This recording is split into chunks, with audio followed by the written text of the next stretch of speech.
Shalom, salam damai sejahtera bagi kita semua jemaat yang dikasihi Tuhan.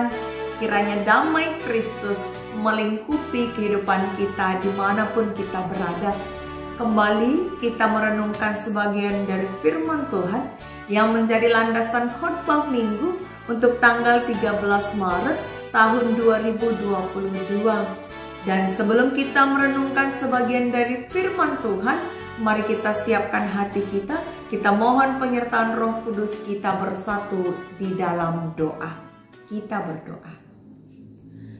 Tuhan Allah Bapa kami yang bertata di dalam kerajaan sorga dan berkuasa atas kehidupan kami. Kami mengucap syukur ya Tuhan atas hari yang baru dan kesempatan yang masih Tuhan beri untuk kami merenungkan sebagian dari firman-Mu. Kiranya Tuhan Roh Kudus-Mu berbicara melalui hamba-Mu untuk memperkaya kami dalam hal iman, sehingga kami semakin percaya dan semakin tahu apa yang menjadi kehendak Tuhan agar kami lakukan sebagai anak-anak Tuhan di kehidupan kami sehari-hari. Kiranya Tuhan Roh Kudus-Mu berkuasa atas kami dimanapun kami berada, sehingga Tuhan dalam mendengarkan firman-Mu kami bisa semakin mengerti akan maksud dan rencana Tuhan di dalam hidup kami. Inilah doa kami Bapa, kami berserah melalui anak-Mu Yesus Kristus, Juru Selamat kami yang hidup. Amin. Jemaat yang dikasihi Tuhan, landasan firman Tuhan yang menjadi renungan kita di Minggu Pasion yang ketiga, Minggu Reminiscere, diambil dari kitab Kejadian. Mari kita baca kitab Kejadian pasal yang ke-15 ayat yang pertama sampai ayat yang ke-6. Kita baca firman Tuhan Kejadian 15 ayat yang pertama sampai ayat yang ke-6. Demikianlah isinya. Perjanjian Allah dengan Abram, janji tentang keturunannya. Kemudian datanglah firman Tuhan kepada Abram dalam suatu penglihatan. Janganlah takut Abram, akulah perisaimu, upahmu akan sangat besar. Abram menjawab, ya Tuhan Allah, apakah yang akan Engkau berikan kepadaku, karena aku akan meninggal dengan tidak mempunyai anak. Dan yang akan mewarisi rumahku ialah Eliezer orang Damsyik itu.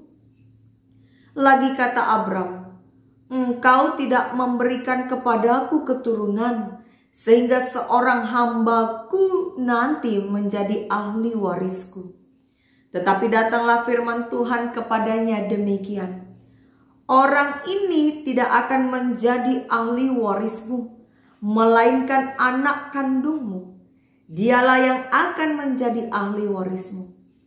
Lalu Tuhan membawa Abram keluar serta berfirman, coba lihat ke langit, hitunglah bintang-bintang jika engkau dapat menghitungnya. Maka firman-Nya kepadanya, demikianlah banyaknya nanti keturunanmu. Lalu percayalah Abram kepada Tuhan. Maka Tuhan memperhitungkan hal itu kepadanya sebagai kebenaran. Demikianlah firman Tuhan dengan tema Tuhan mengasihi orang yang beriman.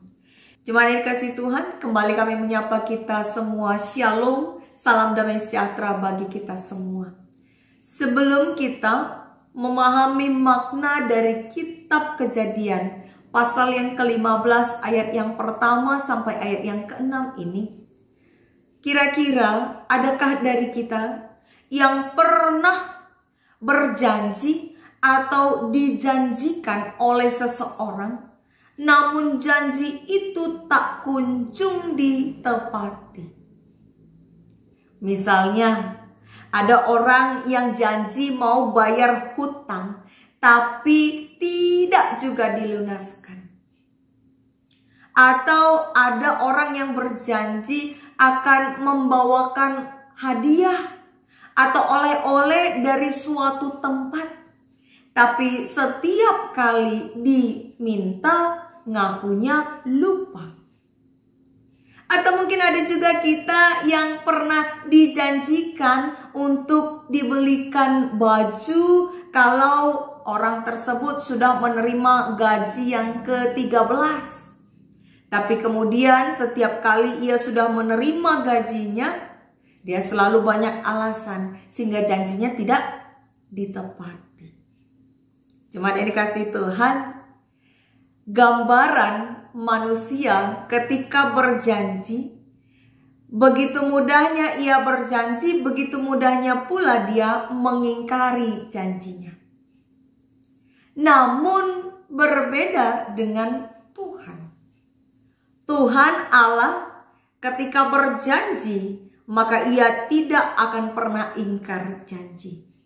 Seperti yang terjadi pada Abram, tokoh Alkitab yang menjadi renungan kita pada hari ini. Namun yang menjadi pertanyaan, mengapa Abram harus menunggu sekian lama untuk Allah menggenapi janji-janjinya kepada Abraham? Mari kita terlebih dahulu memahami konteks kitab Kejadian pasal yang ke-15 ini.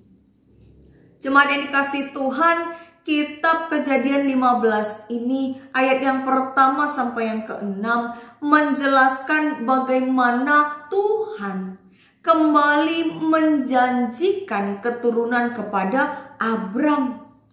Kita tahu bahwa Abram yang kemudian hari akan diganti Tuhan namanya menjadi Abraham setelah Tuhan memanggilnya keluar dari Ur Kasdim, meninggalkan sanak saudaranya, meninggalkan rumah bapaknya, lalu meninggalkan semua harta bendanya untuk pergi ke negeri yang dijanjikan oleh Tuhan. Bisa kita baca di kitab Kejadian pasal yang ke-12. Dan ketika itu umur Abram sudah 75 tahun. Di umur yang ke-75 tahun, umur yang tidak lagi tergolong muda, Tuhan memerintahkan Abram meninggalkan zona nyamannya. Dan apa respon Abram? Abram patuh. Dia ikut pada panggilan Tuhan, dia meninggalkan kampung halamannya dan mengikuti perintah Tuhan. Kemudian Tuhan menjanjikan, maka Abram akan dijadikan bapa bangsa yang besar. Bapa bangsa yang besar. Dan akan membuat namanya masyhur. Sehingga dia menjadi berkat dimanapun dia berada. Dan Tuhan menjamin ketika ada orang yang memberkatinya, maka Tuhan memberkati orang tersebut juga. Tapi ketika ada orang yang mengutuk Abram, maka Tuhan juga mengutuk orang yang mengutuk Abram. Maka jemaat yang dikasihi Tuhan, janji Tuhan untuk memberikan keturunan, memberikan kekayaan, memberikan nama yang termasyhur, tak kunjung diterima oleh Abram dalam konteks kitab Kejadian pasal yang ke-15 ini. Sehingga ketika Tuhan Allah mengatakan kepada Abram, janganlah takut, akulah perisaimu, upahmu akan sangat besar. Abram merespon. Apa kata Abram? Ya Tuhan, apakah yang akan kau berikan? Karena aku akan meninggal dengan tidak mempunyai anak. Bahkan yang akan menerima warisanku adalah salah satu dari budaknya yang bernama Eliezer, orang Damsyik itu. Kita bisa tahu bahwa ternyata janji Tuhan belum digenapi dalam konteks kitab Kejadian yang ke-15 ini. Sehingga Abram berkata bahwa aku tidak punya keturunan. Ayat kedua dan ayat yang ketiga. Engkau tidak memberikan kepadaku keturunan, kata Abram. Lalu apa kata Tuhan? Menanggapi respon Abram tersebut, Tuhan kemudian membawa Abram keluar. Bisa kita bayangkan ketika itu Saat malam hari, Tuhan Allah membawa Abram keluar dari kemahnya dan kata Tuhan, "Coba lihat ke langit, hitunglah bintang-bintang jika engkau dapat menghitungnya." Saudara dikasih Tuhan, adakah dari kita yang bisa menghitung jumlah bintang-bintang di langit? Tentu itu sebuah pekerjaan yang sangat sulit ya. Ini mengartikan bahwa sedemikian banyaknya bintang-bintang di langit itu, sebegitu banyaknya pula lah nanti keturunan Abram. Kembali Tuhan berjanji atas Abram akan memberikan keturunan dan menjadikannya bapa bangsa yang besar. Lalu mendengar janji Allah tersebut, percayalah Abram kepada Tuhan. Ayat yang ke-6. Maka Tuhan memperhitungkan hal itu kepadanya sebagai kebenaran. Jemaat yang dikasihi Tuhan, dari ayat renungan kita ini nampak bahwa Tuhan Allah sebenarnya tidak lupa akan janjinya kepada Abram untuk memberikannya keturunan.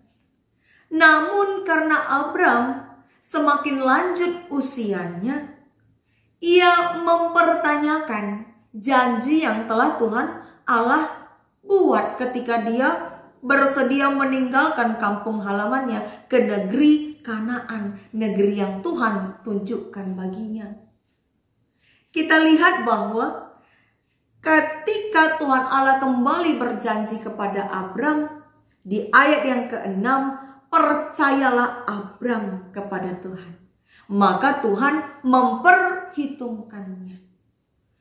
Iman Abram membuat Tuhan memperhitungkannya sehingga ia dilayakkan untuk menerima janji yang telah Tuhan Allah perkatakan bagi Abram.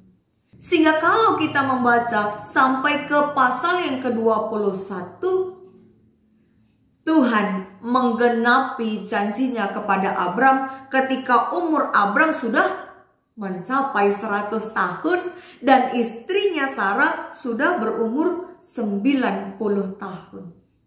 Luar biasa ya. Dalam umur yang sudah sangat tua, disitulah Tuhan menggenapi janjinya sehingga lahirlah Ishak. Maka apa makna renungan kita hari ini dalam kaitannya ke kehidupan kita sehari-hari? Jemaat yang kasih Tuhan, ada dua makna yang bisa kita simpulkan dalam renungan kita hari ini. Yang pertama yaitu bahwa Tuhan tidak pernah lupa akan janjinya. Tuhan tidak pernah ingkar janji. Apa yang terjadi pada Abram menjadi bukti bahwa Tuhan tidak pernah ingkar akan janjinya. Ada kata-kata bijak yang mengatakan bahwa ada kalanya Tuhan menenangkan badai. Ada kalanya Tuhan menenangkan badai. Namun ada kalanya juga Dia membiarkan badai mengamuk dan lalu menenangkannya. Artinya apa? Ketika Tuhan membiarkan ada masalah, Tuhan sebenarnya ingin menunjukkan kuasanya untuk memberikan jalan keluar atas masalah tersebut.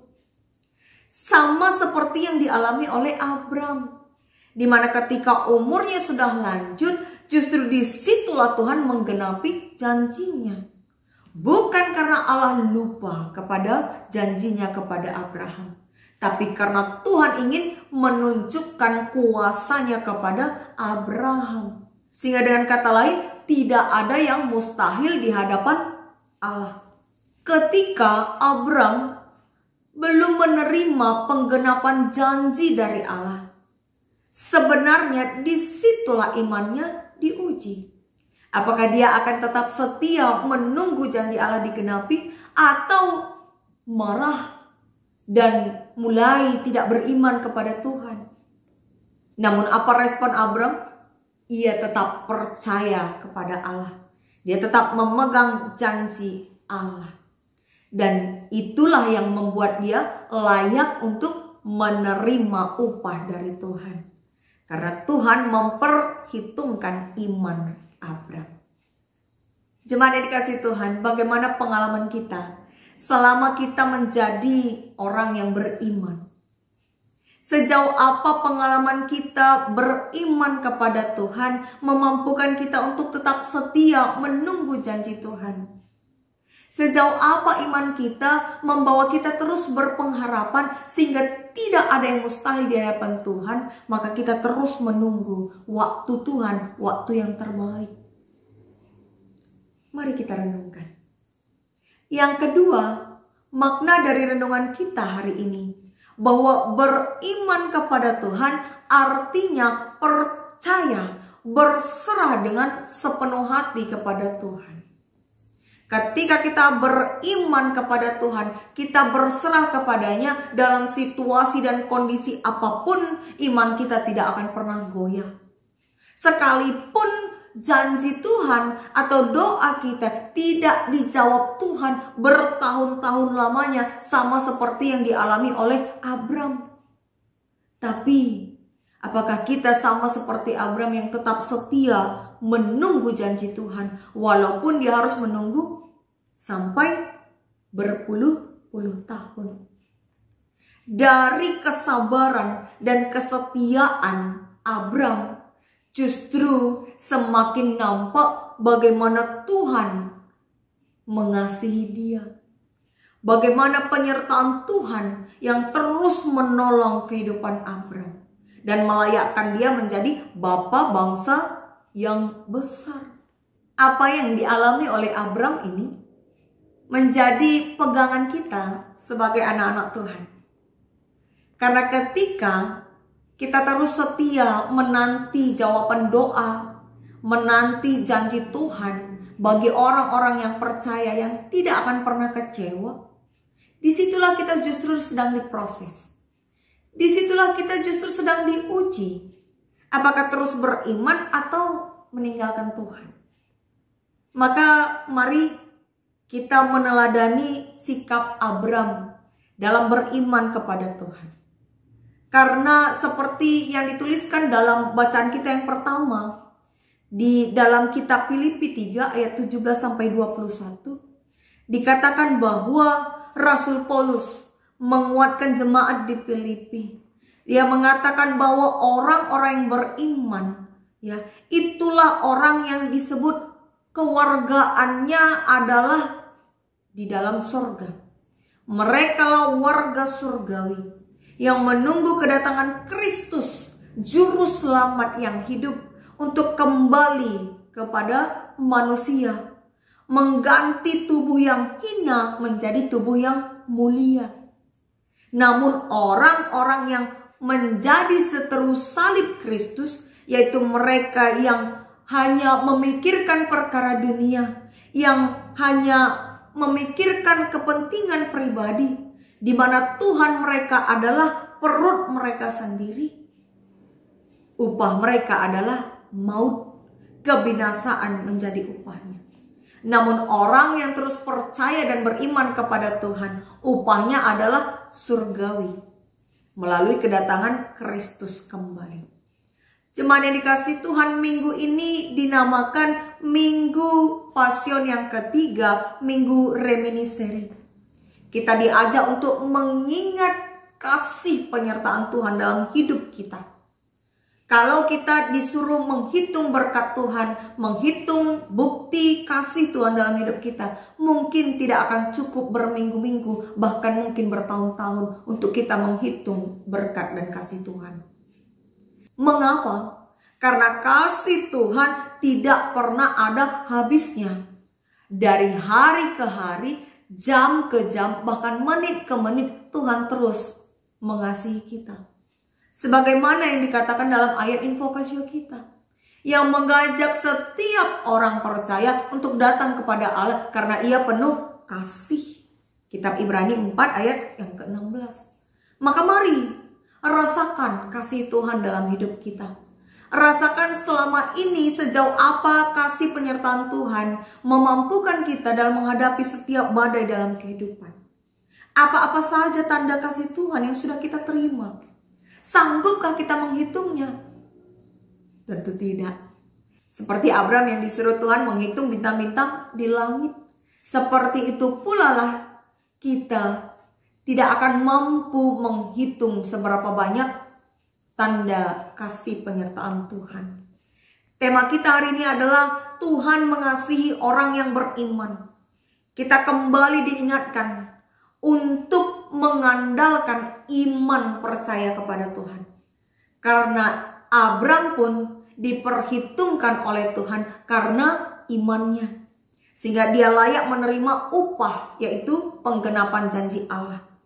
Ketika kita beriman kepada Tuhan, yakin dan percayalah kasih Tuhan menyertai kita. Mungkin ada dari kita yang saat ini seperti Abraham sedang menanti penggenapan janji Allah.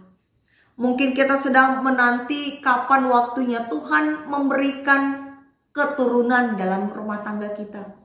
Atau mungkin kita sedang menanti janji Allah untuk masa depan anak-anak kita. Sudah lulus sarjana tapi belum juga mendapat pekerjaan yang layak. Atau sudah bekerja tapi belum juga bertemu jodohnya. Banyak hal yang mungkin sedang kita pergumulkan saat ini. Dan kita sedang menantikan penggenapan dari Allah. Kita sedang menantikan jawaban doa dari Tuhan. Maka hari ini kita diingatkan. Percayalah, maka Tuhan tahu kapan waktu yang terbaik dan cara yang terbaik untuk Ia menjawab doa-doa kita. Seperti judul lagu rohani, waktu Tuhan pasti yang terbaik. Tuhan bisa saja membiarkan kita terus menunggu. Tapi percayalah dalam masa penantian kita, berkat Tuhan tidak pernah habis. Berkatnya akan terus mengalir. Kita mungkin meminta A, tapi Tuhan berikan B terlebih dahulu. Bahkan mungkin Tuhan berikan C, D, sampai Z.